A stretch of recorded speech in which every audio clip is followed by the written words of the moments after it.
Greetings. My name is Letitia Hensley, and I'm the Charlotte-Mecklenburg Schools Director of Family and Community Engagement. We are excited that you are joining us today and know you will gain great insight from this session.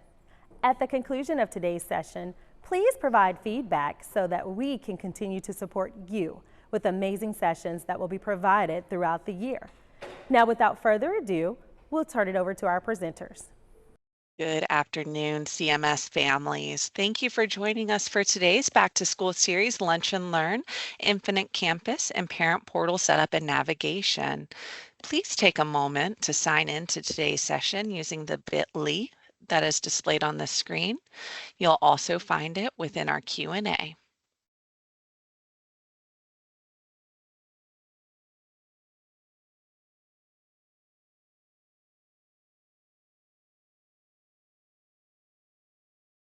And on the next slide, we'll review the translation supports that are available on the call.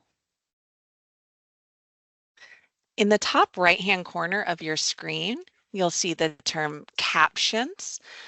Once you click captions, please select from the drop-down Show Live Captions and then select the language of your choosing. Once again, if you need translation supports on the call, please select Captions, then select Show Live Captions, then select from the drop-down the language of your choosing. And families, we are excited to engage with you today and ensure that today's session meets your needs. On the next slide, we'll go over how to submit any questions you may have using our Q&A feature. When you click the Q&A at the top right hand of the screen, you'll see a text box that appears where you're able to ask any questions and engage with today's presenters to make sure that you feel confident and prepared in using the Infinite Campus platform. Additionally, we love to hear from you and make sure that today's session is meeting your needs. Feel free to react with us, give us a thumbs up, a wow, any of those aha learning moments that you might have on today's call.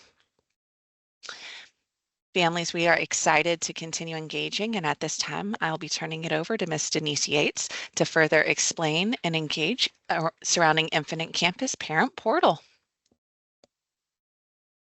Thank you, Molly. And thank you, parents, for joining us today. As Molly mentioned before, this will be recorded and shared with you after. So if you have any other parents in the community who are not able to attend today, we will definitely share this as a resource for assisting in helping to claim and set up those parent portal accounts. I just wanted to start with a little background. As you may know already, the entire state of North Carolina is moved to Infinite Campus. This has been a 2-year process. This occurred in 2 phases. The counties that you see in blue on the screen here actually were part of phase 1. So they started using Infinite Campus last summer, and they've been using it for an entire school year. Thankfully, we were part of phase 2. And we are like part of the counties that are in white or gray on this screen. And so what that means is we actually went live with Infinite Campus in July, and we will begin using it this school year. So our whole state at this point is using Infinite Campus, which in the long run will make things easier for us to communicate with other districts regarding student information. So there are 2 ways to access parent portals. And just to give you a brief overview of what we're going to do today, we're going to talk about the 2 ways you can access it. We're going to walk through the setup of your parent portal accounts. While doing that, we're going to talk about some of the issues that may occur when setting those up and how we can assist with troubleshooting. So we will talk about that because we've been getting feedback about things that have caused some issues for our families. And then we're going to actually log in to an account, look at what that looks like from the parent side, and talk about how to complete your annual updates and online forms for your students before school starts, if you would like to do that. So the first thing I want to go over, and this is just a screenshot of what the web access for the parent portal. So you can access this information from a laptop, a desktop, or Chromebook. If you're doing that, you're going to get access to your students' announcements, their assignments, attendance, grades, and schedules. You can also do that through the mobile app. If you're doing that through the mobile app, obviously you will be doing that from or a tablet. Again, you're going to see the same things. You're just going to see those in more detail if you're using a laptop, desktop, or Chromebook device. So this chart just kind of outlines the differences between the two. Again, the portal view is a laptop, desktop, or Chromebook, and the app is going to be on your phone. One of the biggest differences between the two, besides you being able to see a little more detail about assignments and absences in the portal, is that on the app, on your phone, you can also set up notifications. I personally like that as a parent. I have a daughter who's in 9th grade this year, and I really want to know when she's absent or when she has a grade update. So I've downloaded the app now that I have my portal, and I have notifications coming through on my phone if she's tardy or if she has a grade update in the system. So we'll walk through that today as well and kind of show you the difference between the two. The first section, we're going to go through how to actually set up your parent portal account. And so on this slide, we have a link to a document, a Google document that we communicated out to parents in the community through Parent Square. So I'm going to click here. I am using the English version today to go over, but we have this translated in 10 languages for our families. So this is our process for claiming your account. Okay, and I'm going to walk through these steps just so you can see what that would look like step by step for a parent. So step one, the biggest issue we've had here, please make sure you're using a web browser. Don't use the app. So even if you've downloaded the parent app, don't use that.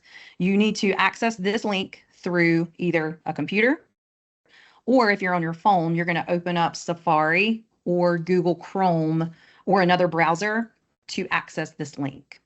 Okay, so step one is to click on the link. This link is taking us to a website that is maintained by the North Carolina Department of Instruction, and it's just going to assist us in getting our activation code to create our parent portal account. You can tell down here, if you can see, it's kind of small, but there are 6 steps you have to follow on this particular website, but we have tried to screenshot those and provide those here in our document. And I'll show you where to access this document at the end of our presentation if you do not have it. So step one is actually selecting your child's school district. So I'm going to choose Charlotte-Mecklenburg schools. If you start typing it in, then you'll see that you can find it from the drop-down list, and you're going to click on your county.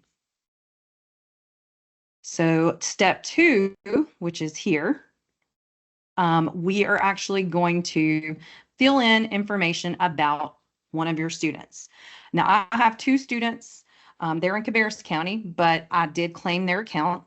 You're going to choose one student to start with. So whichever student you choose, if you have more than one, you're going to complete all 4 of these fields. So you're going to need to put in their first legal name, their last name, their birth date, and their student ID number. I'm going to go ahead and admit, even though I work with our student information system, I don't memorize both of my student IDs numbers. So we also wanted to show you how to find that information if you don't have that saved somewhere.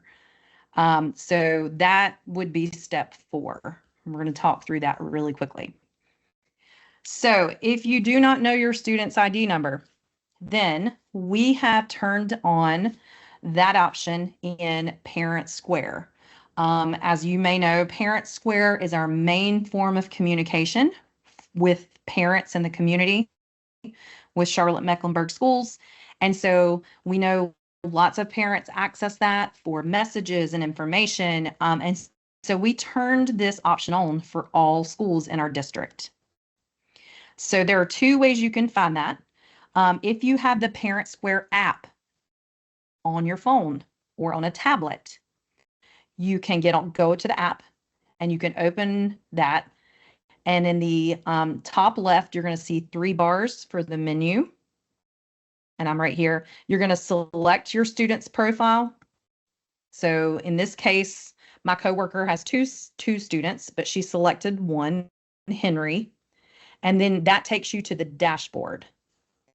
And you're going to select Overview. And then you're going to see the student's name, their grade level, and then their student ID number right underneath that. So again, this option is if you're on the app on your phone. You then could copy the ID number and paste it in here in the top field. If you are more of a website person and you want to use your web browser or you want to use a laptop, you can access Parent Square through the web. You would just log into your Parent Square. You're going to select Home in the top left corner. And then you're going to select your student's profile. They're going to be located on the left-hand side. And then underneath that again will be the student ID number here. So again, you would copy and paste that into the top field. So once you do that, you would click Find Student, and hopefully it will find your student.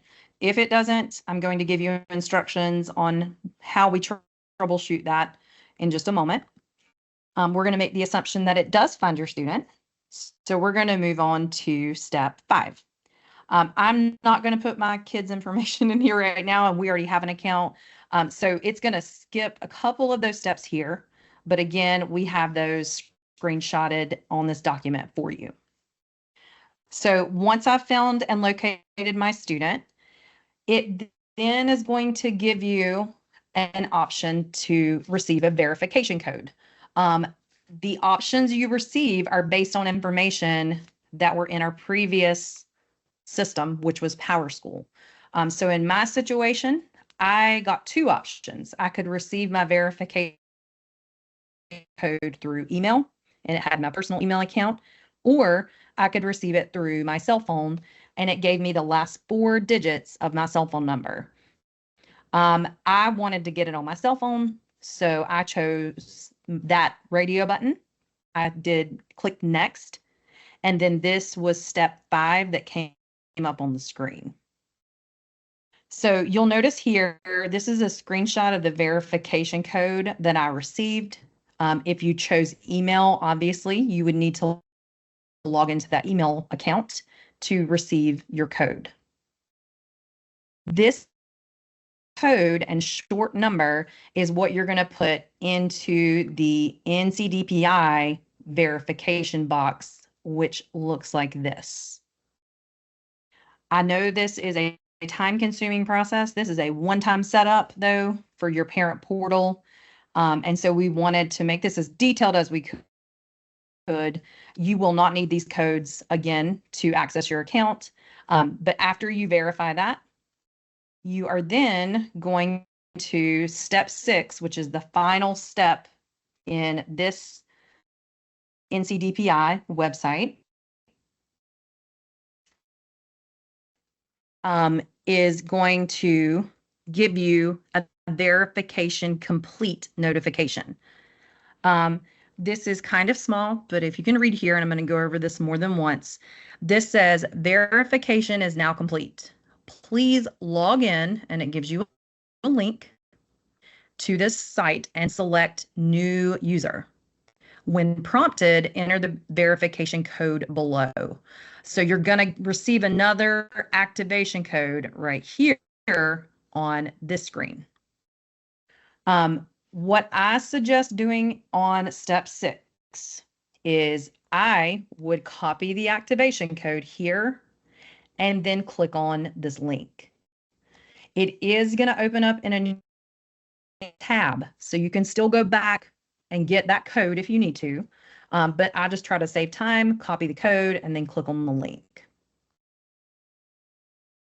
The next step is then that link is going to open up what you see in step 7. This is going to be on the web. And one thing that's kind of confusing for parents, but at this point, you don't have a parent, a username, or a password. So you have to select new user, and it says that on the steps. And then that will take you to the final step, which is pasting that activation code into this field here. Again, you can rewatch this video if you needed to kind of follow those steps, or again, access this document. And I will provide those links at the end of the session if you need these steps outlined a little more clearly. Once you have submitted your activation code, step 9, it's going to prompt you to create a username and a password. So you can use and create any username that you want and any password that you want.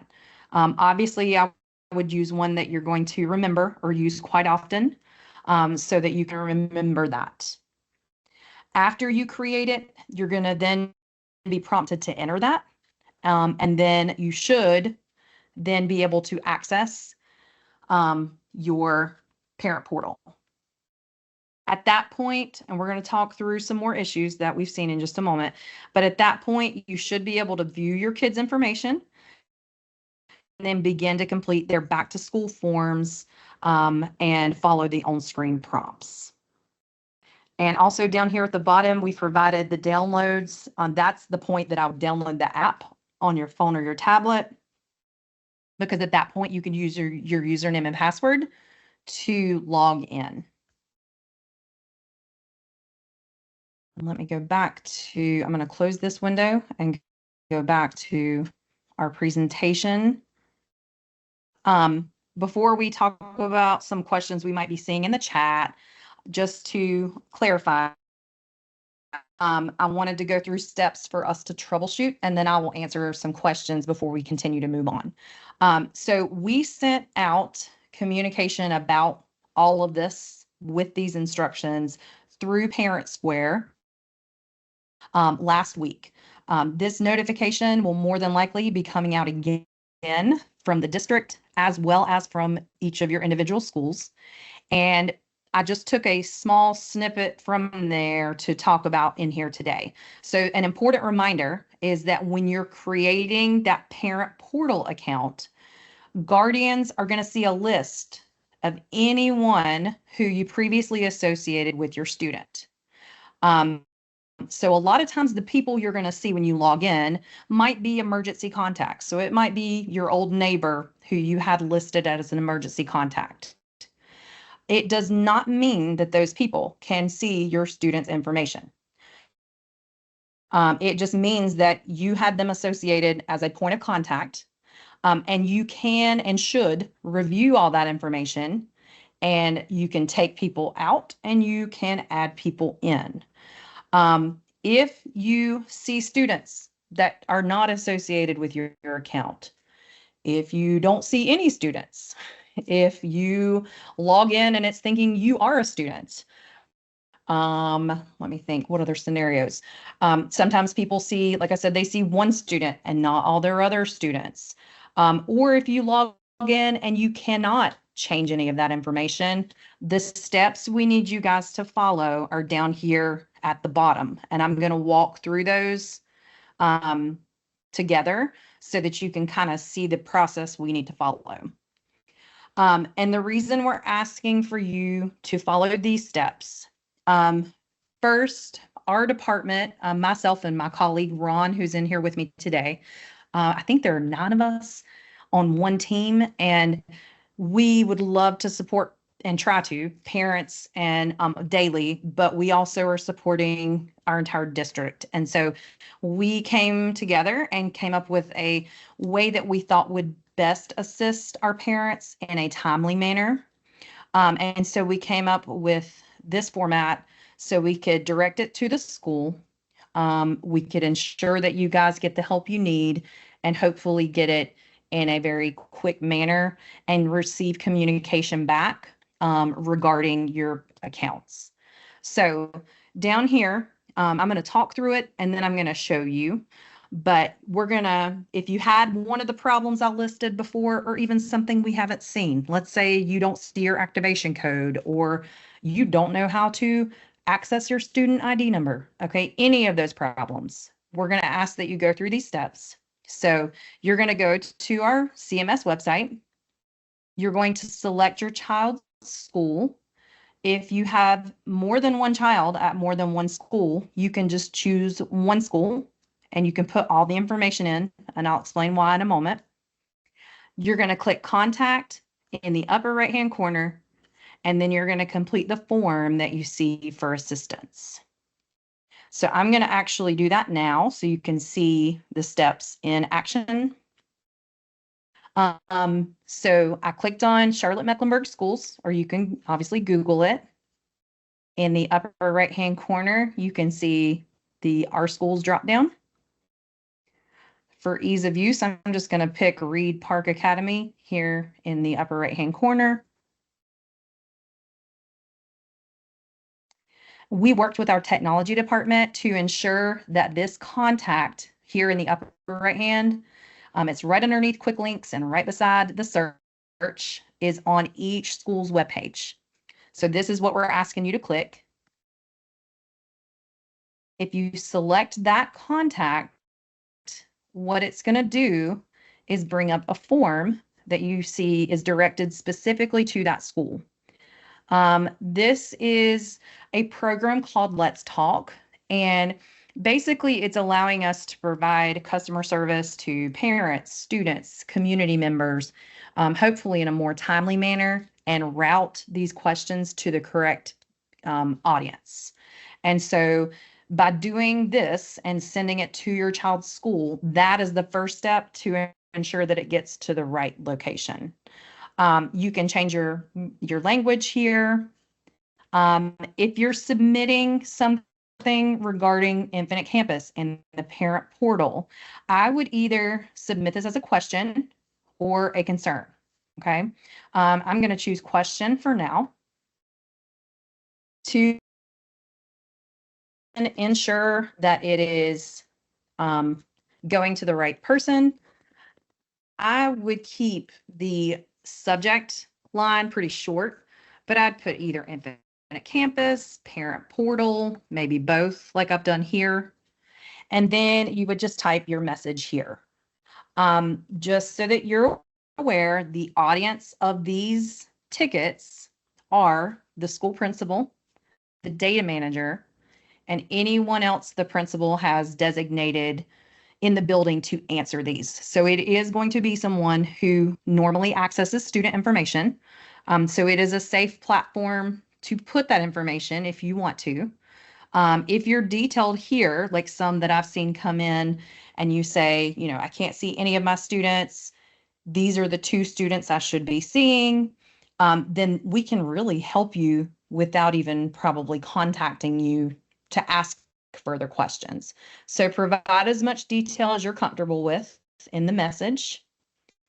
If you have a screenshot, that's great. You can add an attachment. That helps even more. And then you're going to scroll down to the bottom. These are very quick to fill out.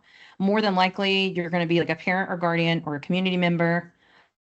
But there is an option for employees and students as well. And then down here at the bottom, the best feature is that you're providing your name, your email, and a phone number. So if the data manager needs more information, they can reach out to you. Also, when they communicate back in this ticket, and hopefully the communication is, you know, thank you for the information. We have resolved your problem. Or if you've forgotten your password, here's your password. When they close that, it will email you what the communication from that ticket is.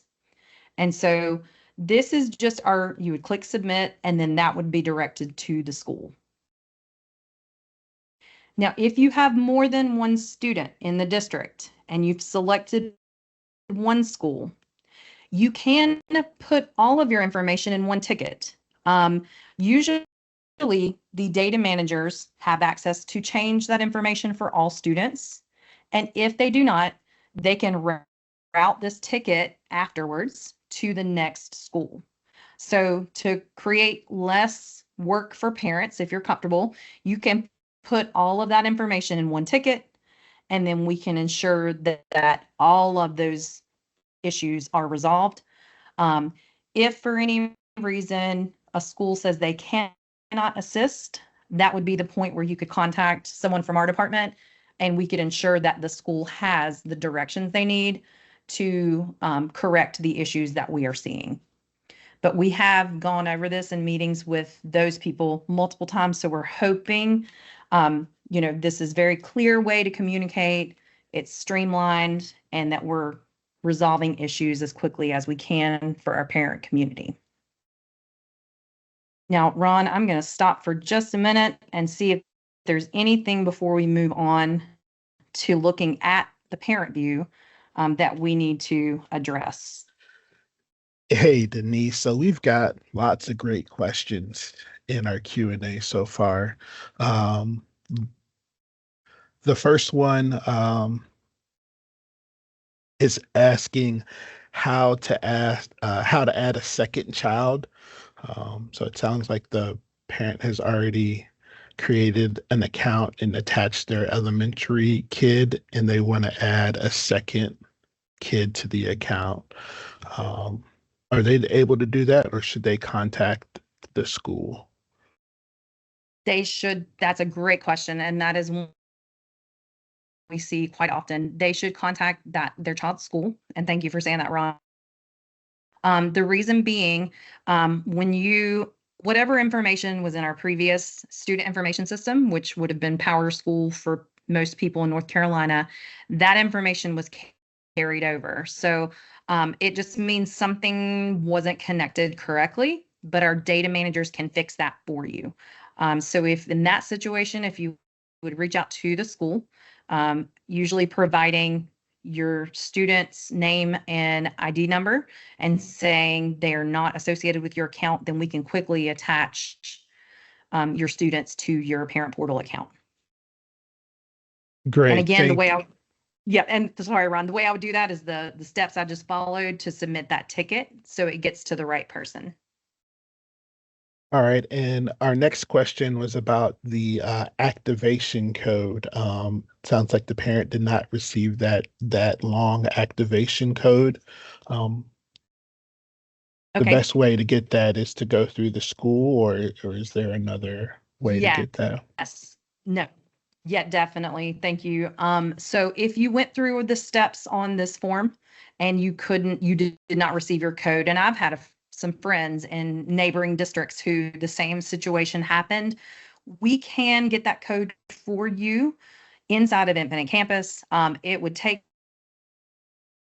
for us to send it to all parents. That's why we did not go that direction. But if you need it, we can get it for you. So again, if that happens and it might have gotten stuck in your spam, you may just never have received, you may not have access to that phone number anymore. Again, follow these steps right here, and we can send you that activation code in a Let's Talk ticket so that you can set up your account. All right. And then I'm gonna ask one more question. I'm not sure how much more time, but the next question is how do I access login to my Parent Square app? What login information would parents use to log in to Parent Square? That is a great question that I did not provide in here. So what I will do, and we'll make sure that we follow up with this, because I know Molly, we're collecting questions and we're going to try to provide you all with answers. And I'll provide you with the link to that information. Parent Square is a program that our communications department maintains for us. And so I don't want to give you the wrong information, but I will find that out and provide a link to that in our resources on the last slide. And thank you, Ron. If there are other questions, we'll continue to monitor and try to stop at the end. I do want to make sure we keep going so I can show you the next two sections, and then we'll continue answering more questions. Awesome. Okay, the next is what the parent view looks like for you once you are able to log in to the parent portal. And so obviously today I'm only showing you the web version. I'm on a laptop. I do have a recording of what it looks like on a cell phone on the app as well. And I'll provide you a video link to that in case you want to see it. When you log in, and today we're going to log in a fake account, but I wanted to show you this screenshot first. All of our CMS parent portal homepages should look something similar to this right now. And so I presented last year a few times to groups of parents, and one of the biggest asks was, can you put all the links we need in one place? And so we are working on compiling those and pushing them out at the top as a banner in the parent portal. And so we're trying to, if we have more, please feel free to put that in as a let's talk and we'll add them. Currently, we just have links to like our online school payments program, our PayPAMs, which is the school meals and lunch service, reporting and absence, transportation. So we'll continue to add useful links that all parents could use. And that way everything's kind of in one place when you log in to look at your student grades and calendars and schedules, and you can access those things in one location. In the next few slides, I'm going to kind of be going between the slideshow and our example account. So I just want you to know that everything I'm going to go over, there is a screenshot of in here, and I'll refer back to it after we talk about it in the example account. So when you log in as a parent and you have all your students tied to you correctly, the biggest difference that you're going to see is that CMS header that we're not seeing in the screenshot, and you're going to see that my banner up here is orange, which means it's not live. When it's green, it means it's live and it should be your students populating in your homepage. So we're going to go ahead and look at an example. And so here I am logged in as Mr. Abeg. Notice again, this is orange, but I have 4 students associated with my account. Now their pictures didn't come through and yours may not either at first. We're working on getting pictures updated in the system as we have student pictures taken this year. But all 4 of my kiddos are located here. In the left-hand side, these 3 lines is our main menu. Sometimes people refer to that as the hamburger. It's our main menu. So any tools that our county will have enabled would show up here. You're not going to see all of these again because this is an example account. One thing I do want to draw your awareness to, we are not currently using Infinite Campus this year for payments. So you will not see this, my cart or my accounts. That is something we can do in the future and we're looking into, but this year we just wanted to make sure we get parents in, we get our teachers in, and ensure that our grade books and attendance and everything else ran smoothly, and then we can start adding on components of the program that we want to use. So from the homepage, again, you see all your kiddos listed here. If you scroll down under quick links, you're going to see links also to all the schools that they attend, which is kind of nice. So if I needed to get to their main school webpage, those are all listed right here. So you can see I have a kid in elementary school, middle school, and high school. So what we're going to do is we're going to use Stella today to kind of look at her information. So when you click on Stella or any student, at the top, you're going to see their current enrollment information. So you're going to see their school, their grade level, and their student number. Okay. Any information that's feeding in from the school would show up here. Again, we're not using it for fees, so you're not going to see that. If, and this student is not in schedule today, not in session, but if they were, you'd see their schedule. You would also see any assignments that they have due, they're missing, or they had scores for. Those would show up down here. So this is really just the student profile overview. I'm going to take you into like 3 different areas over here for a student just to look in a little more detail. So the first one I want us to look at is going to be schedule.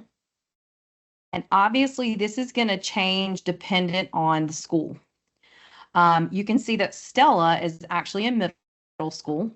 So that's why she has 7 blocks during the day.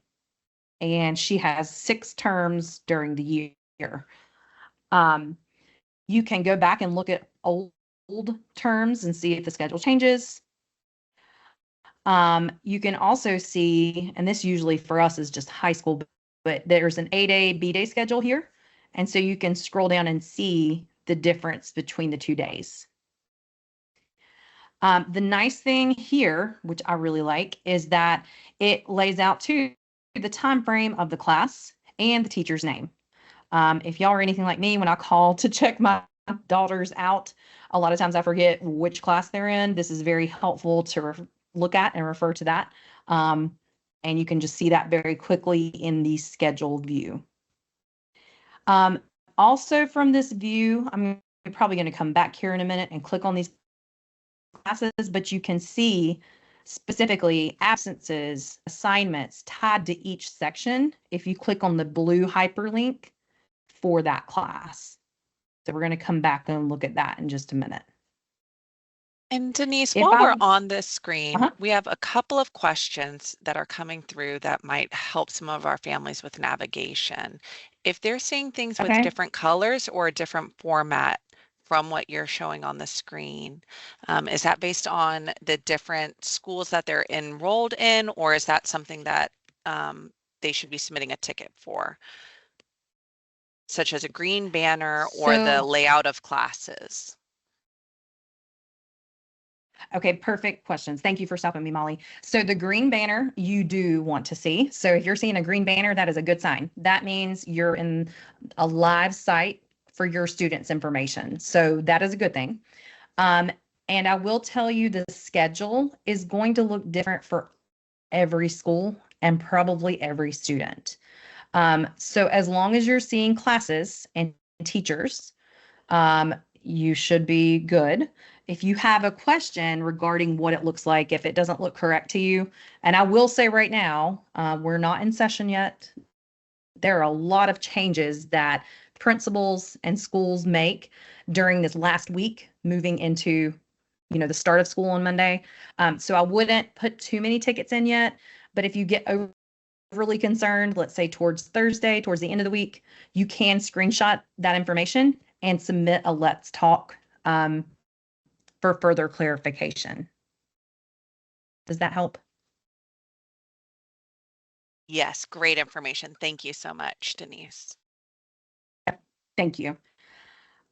Also, parents, I do want to show you. So again, as Mr. Abeg in our example site, I have 4 kids. So up here in the upper right hand, look at everyone's schedule. All you have to do is drop down here and then select your kiddos. I'm going to select a different student, but my other 3 kids don't have a schedule yet. So it looks like this right now, and that's okay.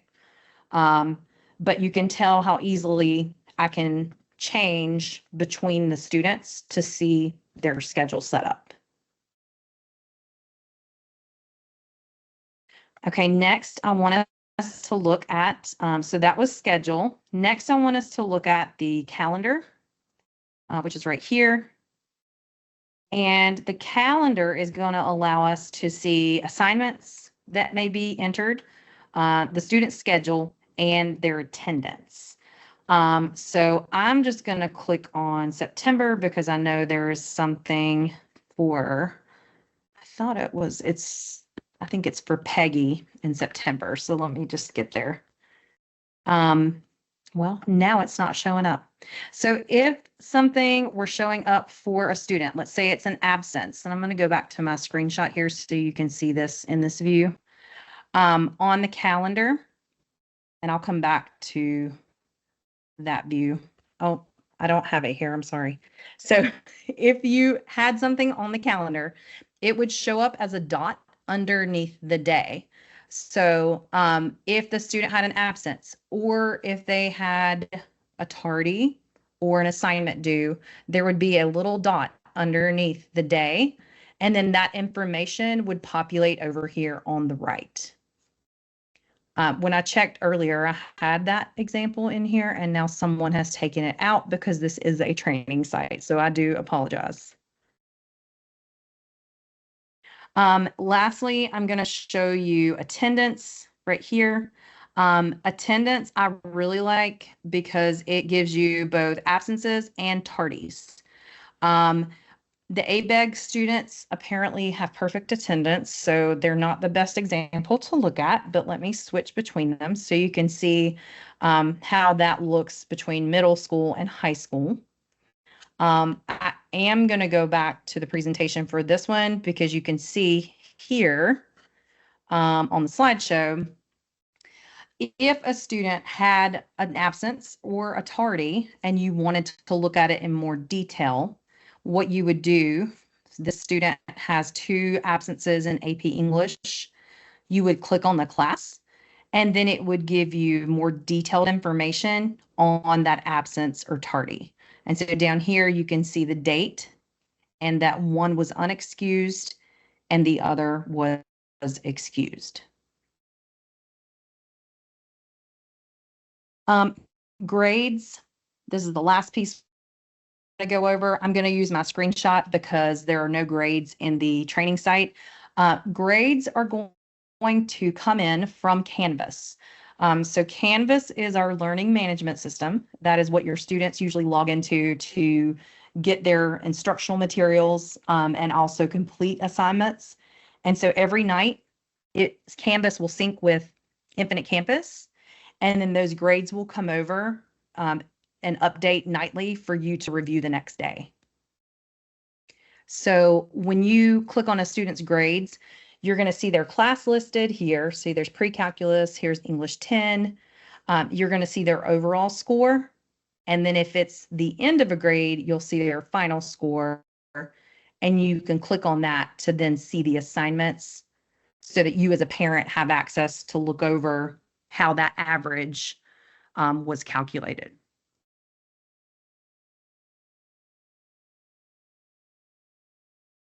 So that was a very brief overview of just what it looks like as a parent.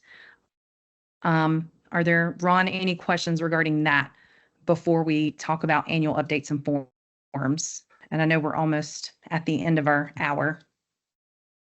So there were a lot of just issues, individual parent issues that came through in the chat that time. What's the best way if they have an issue with their account? What's the best way to get help using that Let's Talk and contacting the school? Yes, definitely.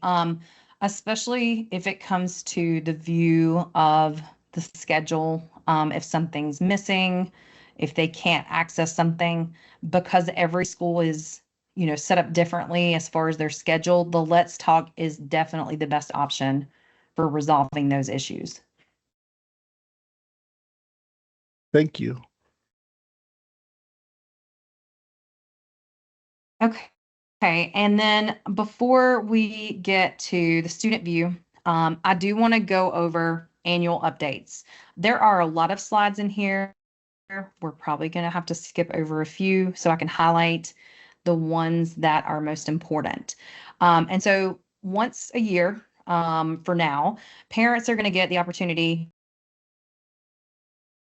and make updates themselves on their account. Now, you can make updates at any point you want by contacting your school, but at the beginning of the school year, we're allowing you to like review your information, change information if needed, and then we're also trying to streamline our form process this year. It's not mandatory, but we are giving the option to complete back to school forms online if you would prefer to do that. So we can still provide paper copies of those forms, but if you would prefer to complete them before school starts and do them online, I'm going to show you how you can do that today. Again, you have to be in your parent portal account to see this. So if you're not in, complete one of those Let's Talk tickets. We'll get you in. If you're in and you don't see these options, that's another notification we need so that we can check a box to ensure that you're getting this option. So first off, when you're logged into your parent portal, it would be located under quick links. So when I showed you a minute ago where it listed links to all the schools my kids were currently enrolled in, it's going to be under shortcuts. You're going to see a button that says complete back to school forms. Okay, so that's really on the lower right-hand corner of your parent portal screen. It will then populate this screen, okay? And it's going to give you two options.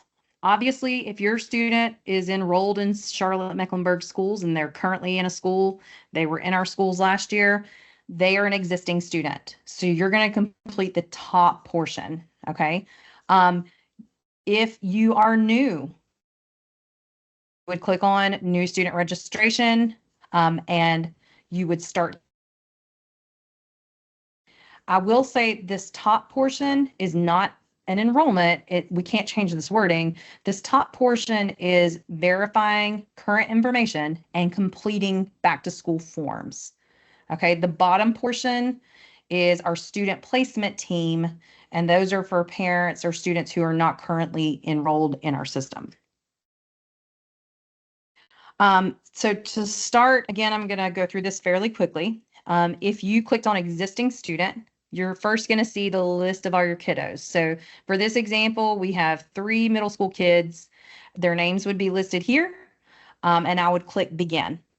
If, again, for some reason one of your kids is not listed, that is a let's talk, and just say, you know, they're not showing up in our annual enrollment option. So you would click begin. You would put your name as a parent, first and last, and then you would click begin. The first section is actually just verifying your address. This is pulling over information that was in PowerSchool. So if you have not moved and your information has not changed, a lot of this is just clicking through and clicking save because it has pre-populated any information that we had in PowerSchool. So you would just verify that this is the current address. If you have moved, you would say no, and then you would be prompted to enter your new address. Here we selected yes, and so you're just verifying this is the correct phone number and your contact preferences. So if your phone number is updated, obviously you're going to update that here. Click next and save. This just shows you the screenshot if you said no. And also if your mailing address is different than your home address, it would give you the option to enter that information here in the system.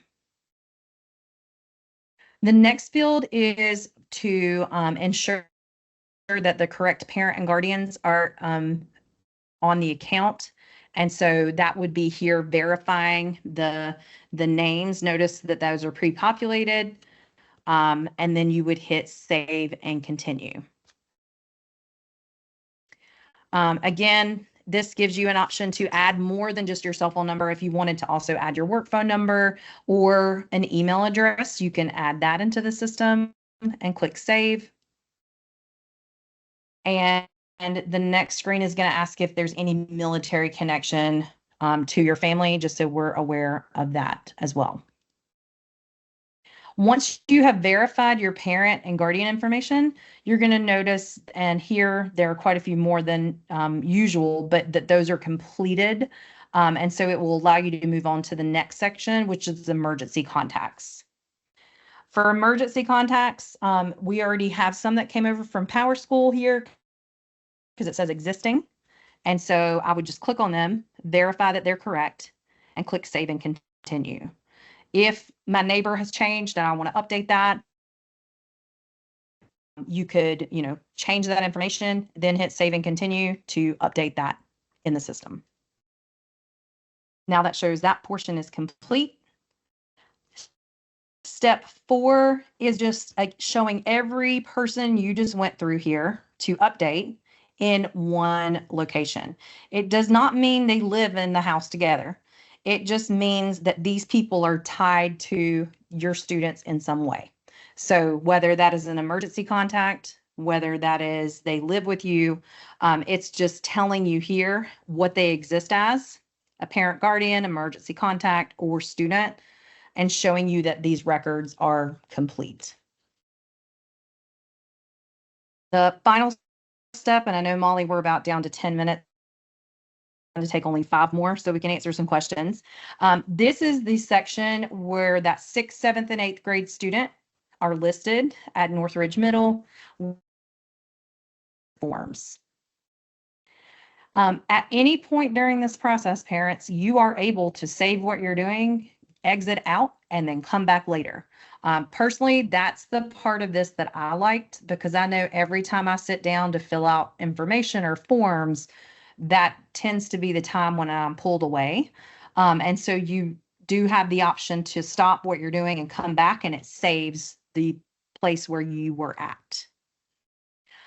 This is just asking you to verify the student demographic information.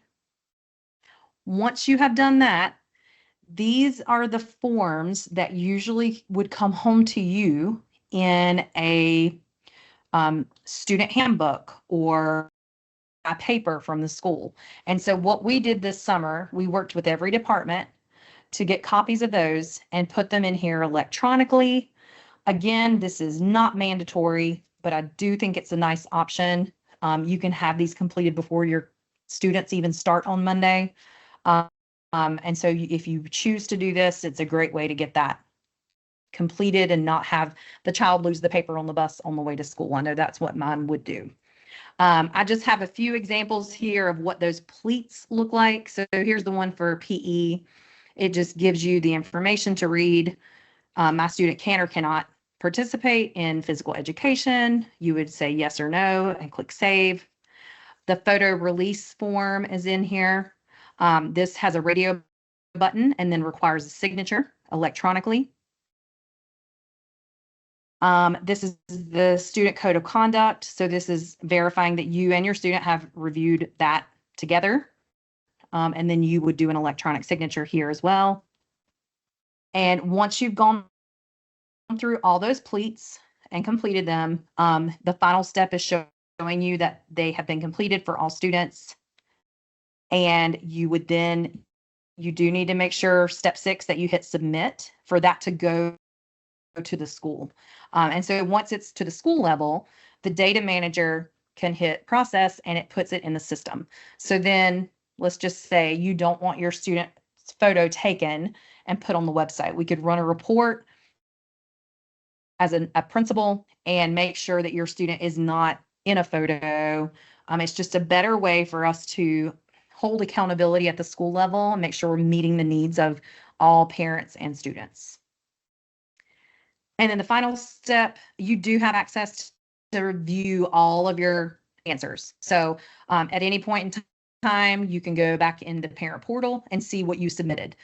If you need to change something during the year, you would just reach out and let the data manager know that that answer needs to be changed.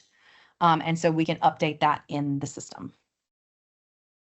And the last thing I want to do before we take questions, the student view is pretty much the same as a parent. It's just going to be one kid. Obviously, they're not going to see their siblings. So they see calendar, they see assignments, they see gradebook. And our our final page here are resources. So here I have provided links to our district webpage, which goes over the instructions that were sent out about the parent portal with all of the 10 versions in different languages. It also has links down here at the bottom if you need more assistance. This third link here is a previous recording I have from last year, which also shows the app on. So if you're interested in that, it is on YouTube and you can watch that as well just to see what it looks like on the phone version. And then this resource is the Infinite Campus webpage, the Help Center for parents and students for further troubleshooting and assistance. Okay, Molly and Ron. I know we Denise, have 5 minutes left. Yes, thank you so much for sharing such valuable information. Families, we appreciate your engagement in today's session. Please make sure that you have signed in to today's session using the sign-in link within the Q&A. I'm going to go ahead and put it one more time. An FAQ document and follow-up from today's recording will be shared via email for the families that have completed the sign-in. So if you had some more remaining questions or wanted to make sure and go back and rehear, please make sure that you have signed in. The recording will also be shared during it within the Family Academy on-demand library on the CMS website. Denise, a few questions that we have seen come through. If you could please readdress, how should families go about getting an activation code? Some families are able to log into the student view or have one parent logged in and are struggling for a second parent to have an account. What is the best way to go about that activation code component? Okay, no, that's a great question. So, 2 things you just said there. So again, all things should probably go through the Let's Talk, but let me go back to this document. So on our setup document, if for some reason, and that is like step 6 of our setup, you're not receiving that code, I would contact your school. If only one parent is receiving it and not the other, there is literally a box we have to check, usually in Infinite Campus, to say that person is a guardian, and then it allows them to receive a code. And so again, the best way is to go through these steps here for that Let's Talk, because it's going to streamline those questions to the person who has access to your student's information. And you being the parent, they can check that box or they can send you that activation code if they have to. Thank you. Another question we've seen from a few different families with the registration and the student forms, are those live at this time for families to begin completing? Some families have shared that it is saying that the registration is currently closed. That is a great question. Ron, I don't know if you can answer that one. Do we have those annual updates available now for parents in the forms?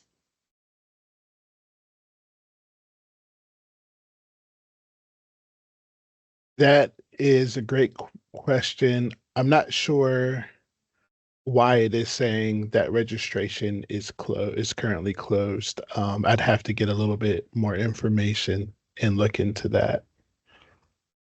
Yeah, so Molly, thank you for that. We will look at that on our end right after this meeting. And parents, I would just keep logging into your account. You should have access to that, if not today, this week, because we did want those available to parents before the start of school. Thank you. And if families aren't seeing their students' schedule, is this something that they should see at this point in the school year or after school has already begun? So those issues, the student schedule, I would not be too concerned with right now. I would wait until, I know open houses are this week. I would maybe ask that question face to face at open house from an administrator or a teacher. And then probably by like Thursday or Friday of this week, you should see a schedule populated for your students. Thank you. Families, thank you so much for such high levels of engagement in today's session. If you are having trouble with your Infinite Campus portal and parent portal, please make sure to reach out via Let's Talk to Your Child's School or submit a ticket for support. Additionally, please make sure you've signed into today's session, and we'll make sure that an FAQ is published with all of the answers to these great questions, especially if yours might not have been addressed exactly. We look forward to supporting you through future Family Academy sessions and hope that everyone has a wonderful and safe start to the school year. Thank you so much to our presenter, Ms. Denise Yates, on sharing such valuable information. Have a great afternoon.